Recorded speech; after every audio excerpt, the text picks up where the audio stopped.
We've got the Three Little Pigs today, another really great fairy tale that everybody's familiar with. I went outside while there was a break in the weather and I collected things. I collected something that looks a little bit like straw. We didn't have any straw. You might find pine needles or grass or anything that can look a little bit like straw. I've got some sticks. I've got little sticks. I've got a collection of bigger sticks. You can break them into any size you'd like. You can do it any way you want. You can maybe use the big sticks to create a frame. There's no rules. It's all about using your imagination. I found some big rocks, but I bet gravel would work really well. So go out, find some rocks, find some sticks. You could even use maybe Legos for bricks if you decide. And you can make a house made of straw, a house made of sticks, and a house made of bricks, or a house made of stone. I would glue it on some corrugated cardboard. Paper's a little flimsy for this. You can use wood glue, you can use regular glue, or you don't have to use glue at all. You can just have fun making patterns, making designs and houses, and not glue them down, and you can keep changing it. What shape did I just make there? It's a good way to talk about shapes. We've got a square. Let's see if we can make a triangle. So we've got a triangle. All right, and now we're going to read a different version of the Three Little Pigs. This is by one of my favorite authors, Paul Galdon. I think he's got a great sense of humor, and his illustrations are really fun. So let's begin. Once upon a time, there was an old sow with 3 little pigs. She had no money to keep them, so she sent them off to seek their fortune. Goodbye, children. The first little pig met a man with a bundle of straw and said to him, "Please, man, give me that straw to build my house." So the man did, and the little pig built his house with it. Along came a wolf. He knocked on the door and said, little pig, let me come in." "No, no, no," said the little pig. "Not by the hair of my chinny chin. Then I'll huff and I'll puff and I'll blow your house in," said the wolf. So the wolf huffed and he puffed and he blew the house in, and he ate up the first little pig.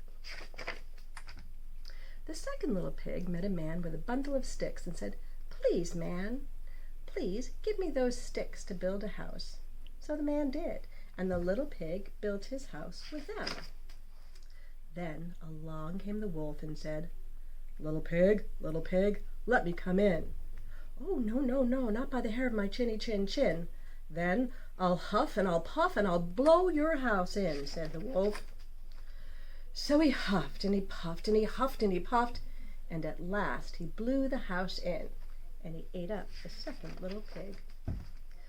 The third little pig met a man with a load of bricks and said, "Please, man, give me those bricks to build a house." So the man did, and the little pig built his house with them. Soon the same wolf came along and said, little pig, let me come in." "Oh, no, no, no, not by the hair of my chinny chin. "Then I'll huff and I'll puff and I'll blow your house in," said the wolf. Well, he huffed and he puffed and he huffed and he puffed and he huffed and he puffed, but he could not blow the house in. At last the wolf stopped huffing and puffing and said, little pig, I know where there's a nice field of turnips." "Where?" said the little pig. "On Mrs. Smith's farm," said the wolf. "I will come for you tomorrow morning. We will go together and get some turnips for dinner." "Very well," said the little pig. "What time will you come?" "Oh, at 6 o'clock," said the wolf. Well, the little pig got up at 5. He went to Mrs. Smith's farm, and he got the turnips before the wolf came to his house. "Little pig, are you ready?" asked the wolf. The little pig said, "Ready? I've been up and gone and back, and I've got a nice pot full of turnips for my dinner." The wolf was very angry, but then he thought of another way to get the little pig. So he said, "Little pig, I know there's an apple tree nearby." "Ooh, where?" said the pig.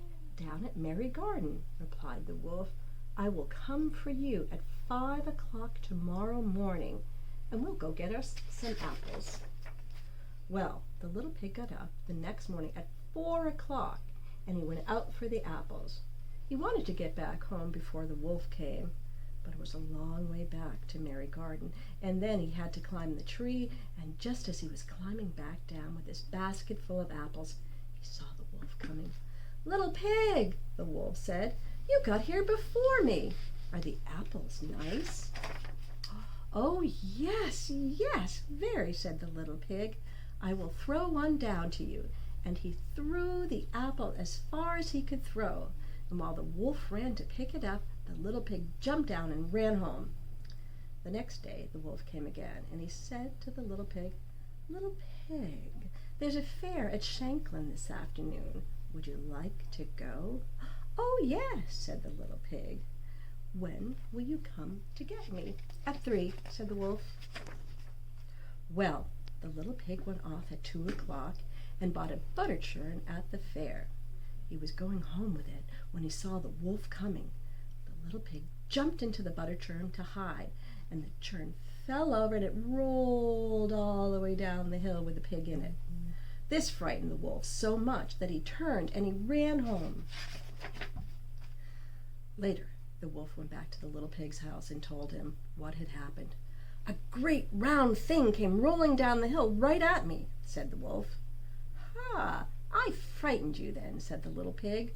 "I went to the fair and I bought a butter churn, and when I saw you, I got in and it rolled down the hill." The wolf was very angry indeed. "I'm going to climb down your chimney and I'm going to eat you up," he said. When the little pig heard the wolf on the roof, he hung a pot full of water in the fireplace. Then he built a blazing fire, and just as the wolf was coming down the chimney, the little pig took the cover off the pot, and in fell the wolf. The little pig quickly put the cover on again, boiled up the wolf, and he ate him for supper. And the little pig lived happily ever afterwards. The end.